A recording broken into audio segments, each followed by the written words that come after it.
whether it's global warming, climate change, or in the next ice age, these Russian residents at this moment, they don't care. Listen to these palm tree leaves sway. Hi, I'm Matt, and welcome to another edition of Borders on Budgets. On this episode, we are in Teriberka, Russia, north of the Arctic Circle, on a fantastically warm day. Hi, I'm Matt, and welcome to this pack of matches, and thank you very much for tuning in. Seems like this should be on the Blair Witch. Next episode. What a reminder! Borders on Budgets. Providing the aerial view of Teriberka is my hotel room. Actually, it isn't a hotel room as much as it is an apartment within one of the several residential buildings in the village, but nonetheless, Hotel Aurora with the high-rise view. At €11 a night, Aurora was the cheapest accommodations that I've found in the village, though the solitude has been very comfortable. Before there's any critique of the various styles or mismatched patterns in an apartment, it has to be remembered that it is what the owner can afford, or perhaps more importantly, what the owner can find in a remote Russian village towards creating home decor. Besides, Aurora, it's central, the TV, the soccer channel works, and yeah, the place is clean. But never mind the pot. I'm leaving it to soak. I charred last night's eggplant.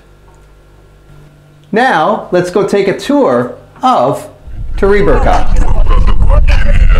When temperatures rarely soar above 20, residents have to take advantage of the sun when they can. In this new playground, I don't know what would be a more fun ride for the kids, the slide or the motorcycle with the broken sidecar. Literally, at the end of the road, Teriberka is a meticulous 3-hour bus ride from Murmansk. Nice day! Bellissimo! Good. Thank you, much appreciated. We'll see you later.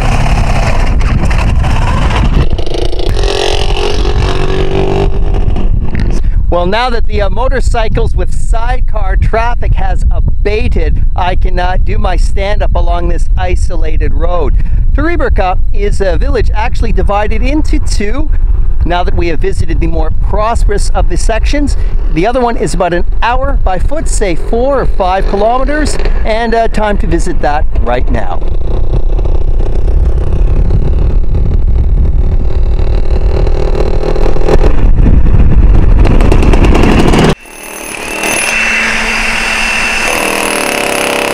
Somebody sees a future in Teriberka. This was a refrigeration unit now being reconstructed as a hostel.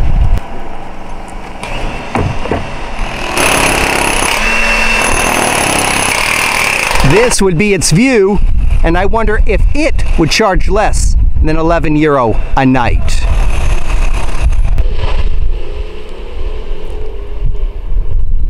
I wouldn't expect in rural Russia that vegetarianism and veganism would take hold here, but there it is. Vegetables of the world unite. More construction just outside of Teriberka. This will be of a hotel, and behind that is the Barents Sea. As I was filming this new hotel, Artyom pulls me aside and wants to show me these animal artifacts. Который его выбросило на берег, его сожрал медведь. Мы отобрали у медведя эти кости, притащили, соберем большой скелет. Succinctly, that is a whale rib.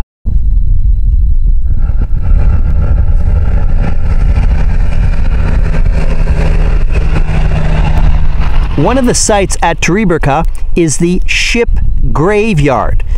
Numerous boats have been left to rust, rot, and otherwise decay at the Bay of Teriberka, and a couple of them have even found spots underground, so it's almost a boat cemetery.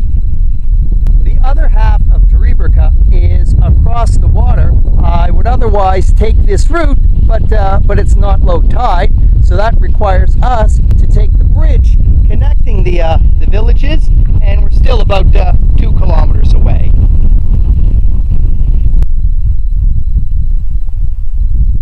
Recently, Teriberka was the setting for a Russian soap opera or miniseries of the same name that did not portray this village in a positive manner. And while many of the residents, especially those who treasure their isolation, were naturally miffed, what it has resulted is in a tourist boom, relatively speaking, for Russians who are curious about life in their country's Arctic, especially when they can get to this area by road.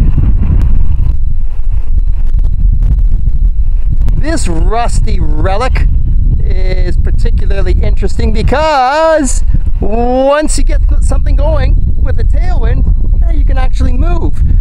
Besides, headwind. Now, besides the rust, the background of the neighborhood catches my eye.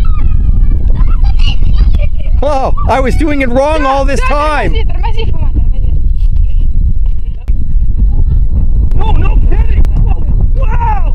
Oh, there must be a weight limit on this. It's a solo ride. Wow! Dual engine power.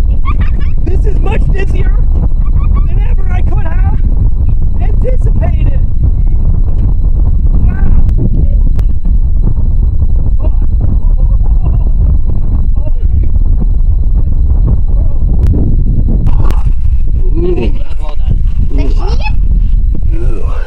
That was not pretty.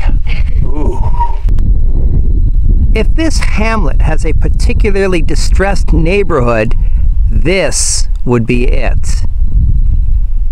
Junk removal is not a high priority when money is tight, but space is unlimited.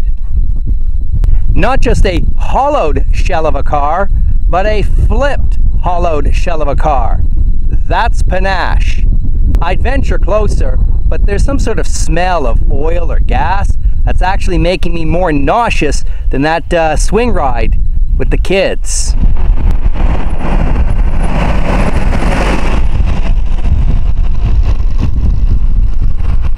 Some boat owner has a sense of humor. Here, we're looking at the Titanic.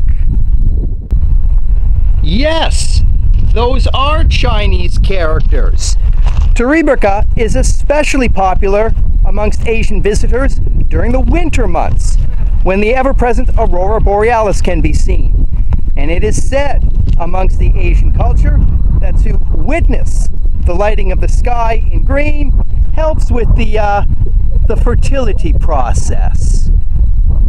I know some kids who will gladly push for free. More construction of accommodations in Teriberka. With a coastline of the Barents Sea, fishing charters available, and the construction of new lodgings, Teriberka just might have a fighting chance for an economic revival.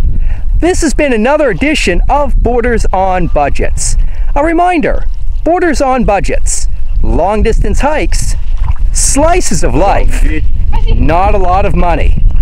From the Barents Sea, Teriberka, Russia, thank you very much for tuning in, and I look forward to seeing you on the next episode. And believe me, this is as deep as I will go. I can assure you, as nice a day as it was, my feet are freezing right now.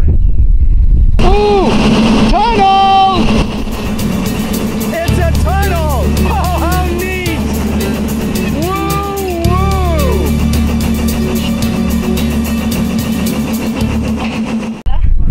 Wow. Okay. And cut. Whew.